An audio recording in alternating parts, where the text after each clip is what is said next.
Good afternoon.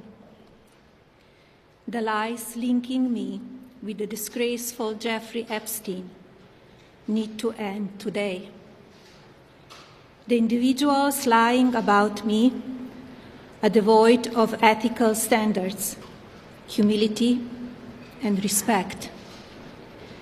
I do not object to their ignorance, but rather I reject their mean-spirited attempts to defame my reputation.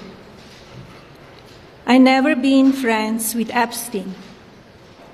Donald and I were invited to the same parties as Epstein from time to time, since overlapping in social circles is common in New York City and Palm Beach.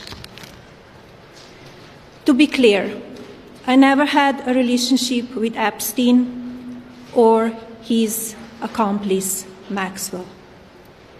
My email reply to Maxwell cannot be categorized as anything more than casual correspondence. My polite reply to her email doesn't amount to anything more than a trivial note.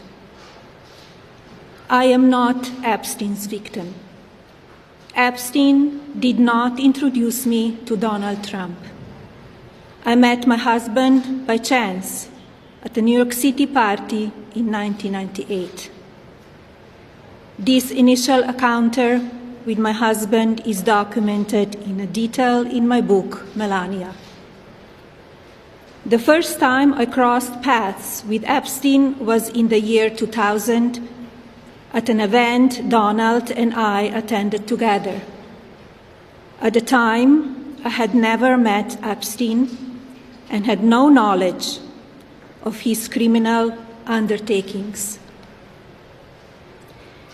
Numerous fake images and statements about Epstein and me have been circulating on social media for years now. Be cautious about what you believe. These images and stories are completely false. I'm not a witness or a named witness in connection with any of Epstein's crimes. My name has never appeared in court documents, depositions, victim statements, or FBI interviews surrounding the Epstein matter. I have never had any knowledge of Epstein's abuse of his victims. I was never involved in any capacity. I was not a participant, was never on Epstein's plane, and never visited his private island. I have never been legally accused or convinced of a crime in connection with Epstein's sex trafficking, abuse of minors, and other repulsive behavior. The false smears about me from mean-spirited and politically motivated individuals and entities looking to cause damage to my good name, to gain financially and climb politically, must stop.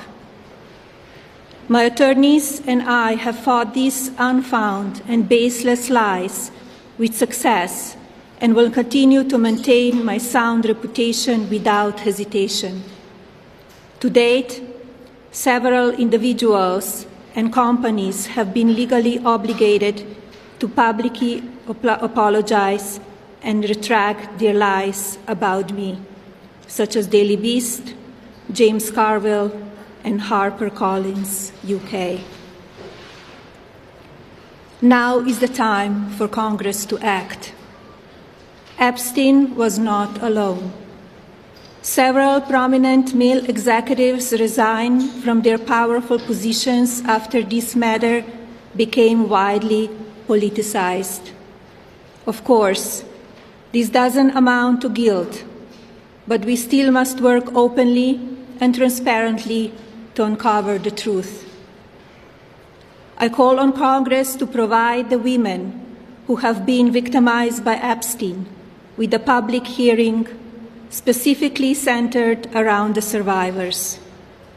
Give these victims their opportunity to testify under oath in front of Congress with the power of sworn testimony. Each and every woman should have her day to tell her story in public if she wishes, and then her testimony should be permanently entered into the congressional record. Then, and only then, we will have the truth. Thank you. For Secretary Lutnick to continue serving.